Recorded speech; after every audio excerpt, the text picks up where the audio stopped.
Those whose mind is well grounded in the seven elements of knowledge, who without clinging to anything rejoice in freedom from attachment, whose appetites have been conquered, and who are full of light, are free even in this world.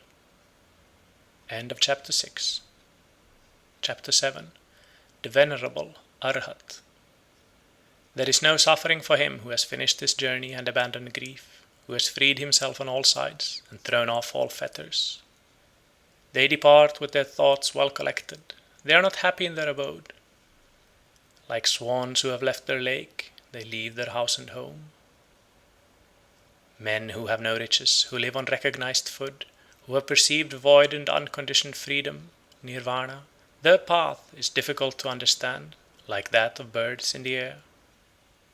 He whose appetites are stilled, who is not absorbed in enjoyment, who has perceived void and unconditioned freedom, nirvana, his path is difficult to understand, like that of birds in the air. The gods even envy him whose senses, like horses well broken in by the driver, have been subdued, who is free from pride and free from appetites. Such a one who does his duty is tolerant like the earth, like Indra's bolt. He is like a lake without mud.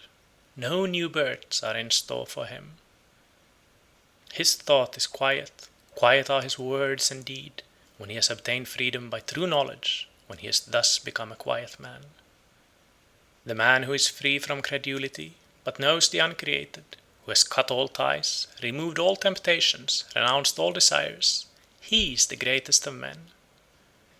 In a hamlet or in a forest, in the deep water or on the dry land, wherever venerable persons, Arhanta, dwell, that place is delightful. Forests are delightful.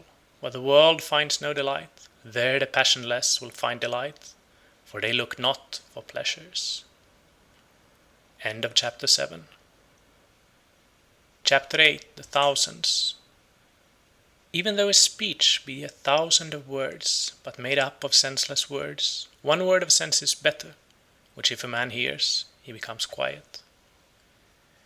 Even though a gatha, a poem, be 1,000 of words, but made up of senseless words, one word of a gatha is better, which if a man hears, he becomes quiet.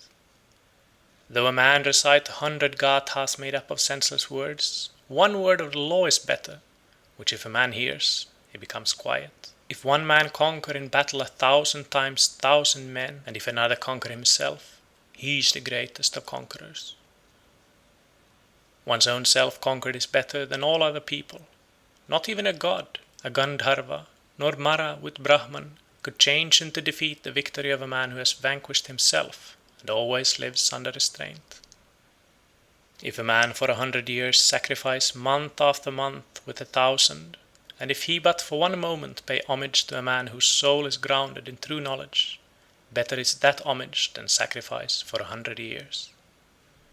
If a man for 100 years worship Agni, fire, in the forest, and if he but for one moment pays homage to a man whose soul is grounded in true knowledge, better is that homage than sacrifice for 100 years.